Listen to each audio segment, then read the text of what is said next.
Bombastic side-eye, criminal offensive side-eye. Tapi bohong.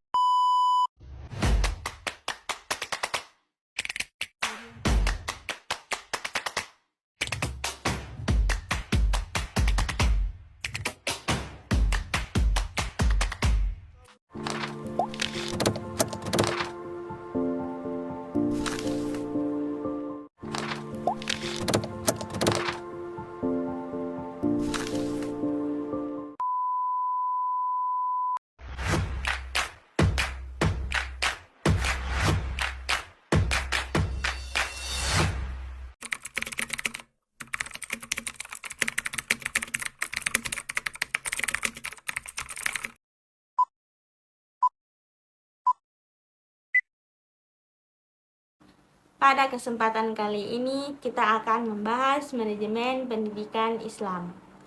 Dimulai dari definisi manajemen pendidikan. Kita kutip dari beberapa para ahli. Yang pertama, Parker dalam Stoner dan Freeman mengatakan bahwa manajemen adalah seni melaksanakan pekerjaan melalui orang lain.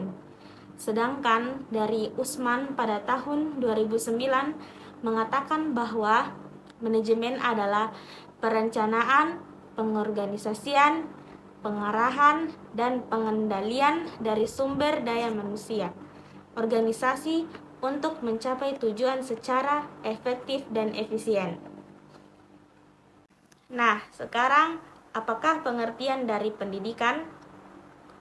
Menurut Undang-Undang Sisdiknas, pendidikan adalah usaha sadar dan terencana untuk mewujudkan suasana belajar dan proses pembelajaran agar peserta didik secara efektif mengembangkan potensi dirinya untuk memiliki kekuatan spiritual keagamaan, pengendalian diri dan diri kepribadian, kecerdasan, akhlak mulia, serta keterampilan yang diperlukan dirinya, masyarakat, bangsa, dan negara. Nah, sekarang apakah pengertian dari pendidikan Islam? Pendidikan Islam adalah usaha menyiapkan manusia agar hidup dengan sempurna dan bahagia, mencintai tanah air, sempurna budi pekertinya, teratur pikirannya, halus perasaannya, mahir dalam pekerjaan, manis tutur katanya, baik lisan maupun tulisan. Nah, setelah kita membahas definisi dari manajemen, definisi dari pendidikan, definisi dari pendidikan Islam, maka dapat kita simpulkan bahwa manajemen pendidikan Islam adalah suatu proses penataan atau pengelolaan lembaga pendidikan Islam yang melibatkan sumber daya manusia Muslim dalam menggerakkannya untuk mencapai tujuan pendidikan Islam secara efektif dan efisien. Baik, selanjutnya saya akan membahas tujuan utama dari manajemen pendidikan Islam, yaitu untuk melaksanakan suatu pembentukan kepribadian pelajar yang berdasarkan dengan tujuan pendidikan nasional dan tingkat perkembangan atau perbaikan untuk usia pendidikan. Selain tujuan utama dari manajemen pendidikan Islam yang dipaparkan tadi, ada beberapa tujuan dari manajemen pendidikan Islam lainnya. Yang pertama, terwujudnya suasana belajar dan proses pembelajaran yang aktif, kreatif, efektif, dan bermakna. Yang kedua, terciptanya peserta didik yang aktif, mengembangkan potensi diri untuk mempunyai kekuatan pengendalian diri, kepribadian, dan kecerdasan. Yang ketiga, terpenuhnya salah satu dari 5 kompetensi tenaga kependidikan. Yang keempat, tercapainya tujuan pendidikan secara efektif dan efisien. Kelima, terbekalinya tenaga kependidikan dengan teori, proses, dan tugas. Selanjutnya, lembaga pendidikan Islam akan berjalan dinamis manakala manajemennya berfungsi dengan baik.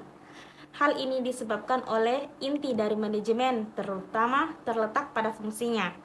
Fungsi-fungsi dari manajemen pendidikan Islam yaitu yang pertama, planning atau perencanaan. Perencanaan menjadi pondasi awal untuk menentukan segala langkah. Jadi, segala langkah sebelum kita melaksanakan sesuatu, kita harus mempunyai planning terlebih dahulu. Melalui perencanaan yang matang, seorang bisa menentukan tujuan dan strategi yang tepat. Yang kedua, organizing atau pengorganisasian. Setelah kita melakukan perencanaan, selanjutnya adalah pengorganisasian. Fungsi ini berupa tugas-tugas yang dibagi ke dalam fungsi garis, staf, dan fungsional. Hubungan ini terjadi atas tanggung jawab dan wewenang pengarahan. Yang ketiga, pengarahan. Setelah membuat planning, pengorganisasian, selanjutnya kita akan mengarahkan ke sebelah mana kita harus bergerak untuk memajukan lembaga-lembaga ini. Dalam manajemen pendidikan Islam, pengarahan menjadi proses pembimbingan sehingga mereka melakukan tugasnya sungguh-sungguh dan bersemangat. Yang keempat, controlling atau pengawasan. Hal ini sangat berpengaruh untuk memajukan suatu lembaga pendidikan Islam, yaitu kita mengawasi bagaimana jalannya lembaga pendidikan kita. Itulah tadi 4 fungsi dari manajemen pendidikan Islam.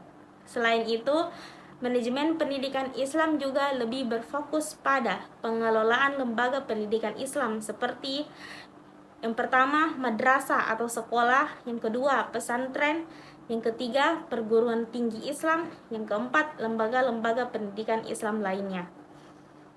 Lalu, prospek kerja manajemen pendidikan Islam antara lain lulusan manajemen pendidikan Islam dapat berkarir di lembaga pendidikan Islam. Tidak hanya itu, lulusan manajemen pendidikan Islam juga dapat berkarir di semua lembaga pendidikan. Karena pada dasarnya, tiap-tiap lembaga pendidikan membutuhkan manajemen yang baik dalam mengatur kesiswaan, tenaga pengajar, kurikulum, sarana prasarana, hingga keuangan atau dana.